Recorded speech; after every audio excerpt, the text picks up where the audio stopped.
said I want to do a story time. When you stole the car.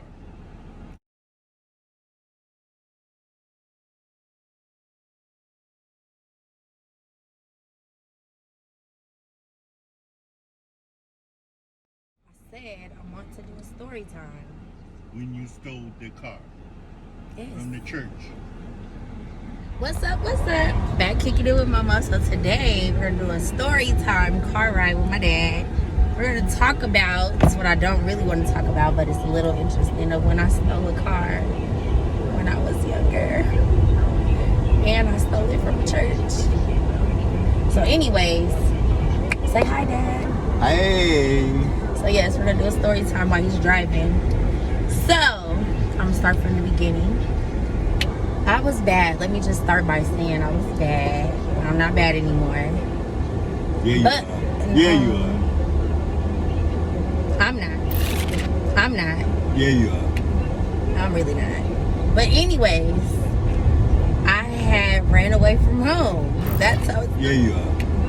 I'm really not. But anyways, I had ran away from home. That's how it started. So the girl that I ran away from home, we're going to rename her Melissa.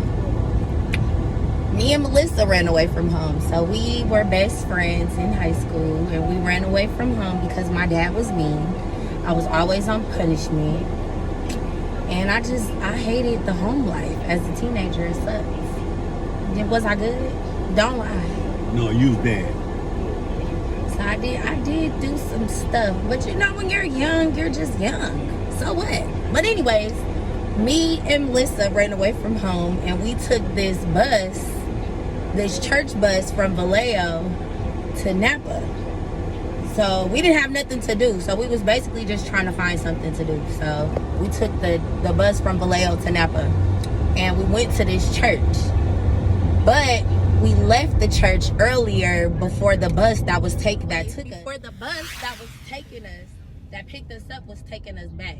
So long story short, we did get left. We got left in Napa. So there was another church that was next door to the church that we were going to, and we noticed this young girl coming in the church. So I was telling Melissa, like, man, I'm not finna call my mama to come pick us up, because clearly we ran away, right? So like, I was like, okay, if I call my dad, I know I'm finna get towed up.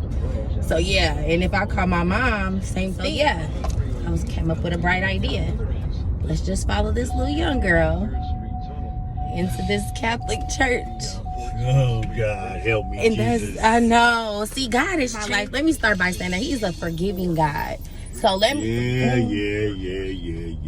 He is a forgiving God, so He forgave me for this interaction. She should have got her ass kicked.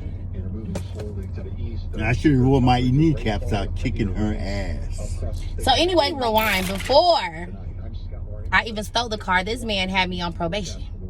He went and put me on probation because I didn't want to go to school. But who gets the police involved? Like, why couldn't you just give me a whooping? Why, sir? It bees like that sometimes. Nah, that was scandalous. Because you was hard. You was a hardcore. And you were mean. But you were hardcore. But though. you were mean. Okay, all right. Very mean. Very strict and annoying. Yeah, well. Like, I couldn't have no boyfriends. And I got another story time for when I snuck out, but we gonna save that for another story. We gotta save that one, okay?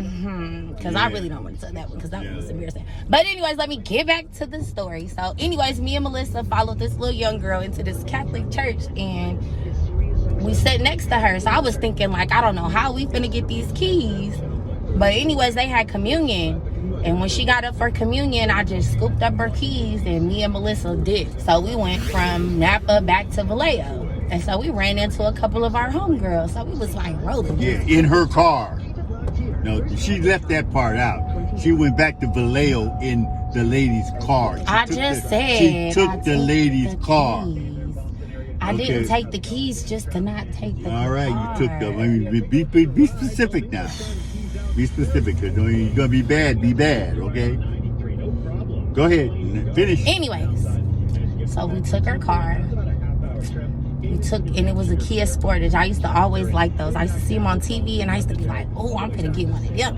Matter of fact, it looked something like that. It was like, yeah, it was cute. Real talk. So I was like, oh, I'm gonna get me one of them. So anyways, we had got our car. When we got our car, we drove all the way back to Vallejo. We seen some homegirls and picked them up. So I'm gonna just name, I think it was like 4 of them, but the main character is the reason why we got pulled over. So I'm gonna just name her Mary.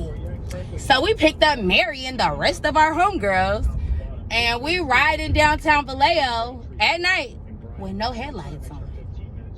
No, wait, you forgot about going to San Francisco. Oh yeah, we did do some cruising. We went to Frisco. We went to Oakland. You know, we went to go see a couple of our dips like it was our car. Exactly, so we like did it was spend your the whole car. day. Exactly. Okay. I mean, you just went driving. Yeah, we was cruising. Yeah. We was definitely doing that. So yeah, that was out of line though. This is not, I'm not telling this story to condone any of this, because this is not right. And the state that I live in, Texas, if I would have did that here, I wouldn't be talking. I would be in the jail as an adult, because that's how they do down here. But anyways, like I was saying, so after we did all of that, we was riding downtown Vallejo, and man, Mary didn't have the headlights on. So the police get behind us and they pulled us over. So I guess they ran the plates and seen that the car was stolen.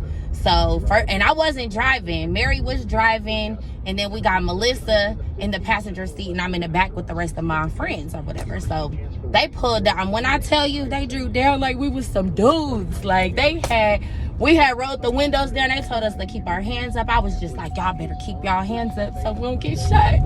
Like, man, so when they realized it was a car full of little girls, they was like, what is going on? Like, what are y'all doing? So initially, I don't think we would have really got pulled over if it wasn't for Mary and her dang on. But we was young. I think I was like 16, 17, right? I was so young and stupid. Stupid. Ooh, just dumb. I can't get, you can't even say stupid when you say stupid.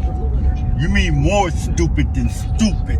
Is that how you really feel? Yeah, dumb and dumb. Dumb and dumb. Anyways, back to the story. All so right. after, because he just gonna keep it going. So after they pulled us, I think we went down to the Vallejo police station. And so everybody in the car was like, Monique did it. I was like, damn. Like, that's how people do. Like, real talk, but real spill, Holyfield. I think they spooked everybody. They had to. I just didn't say nothing. I already knew I was going down, so I was just like, well, I mean, shit. They said Monique did it. The only thing I was mad about was that Melissa, I was like, really? But anyways, we went to juvenile hall, and we had to go to court. So the girl showed up in court, the girl we sat next to, with the pastor and the people from the church. You remember that, Daddy? I will never forget like this one. This was like mad embarrassing. Like, you talk about ethical and ethics. Like, man, it's like, what is your parents teaching you at home, baby girl? But it wasn't even my mom and dad. It was me. Like, I was just bad. That's it. But anyways, so. What the judge say? Oh, God. So anyways, the judge called me up, and the girl get up and she just give a whole speech about how she don't trust people anymore, and how, you know, about her church was her sanctuary. Mm-hmm. Yeah. And it was really like, it really hurt me, but it hurt my dad, because my dad was more so embarrassed. Like, really? Like, this ain't what I be teaching you. Like, and you went to a church? Like, really? So anyways, the judge was like, he pulled me out there basically to give me my sentence. So I had already been in trouble before, so I had like some time that was already hanging over my head. So the judge was like, you know, he was like, Miss Beaumont, like, first of all, he didn't want to say what happened, so he let me go back. Actually, that's what happened, right? He told me to go back, and he'll come, you know, he'll call me out again. So I was back there sweating bullets, like, man, I'm finna go to jail. Because I think I had like at least 3 years and like 8 months hanging above my head for other stuff that I had got in trouble for, and just skipping school and stuff. So yeah, when he caught me back out, you know, my dad talked, and, you know, the judge was like, you know, Monique Beaumont, I'm gonna remember this name. He said, if I see you back, what'd he say, Dad? He told, if I ever see you back here again, He said, you got problems. Man. And when I tell you, he didn't see me. That was it.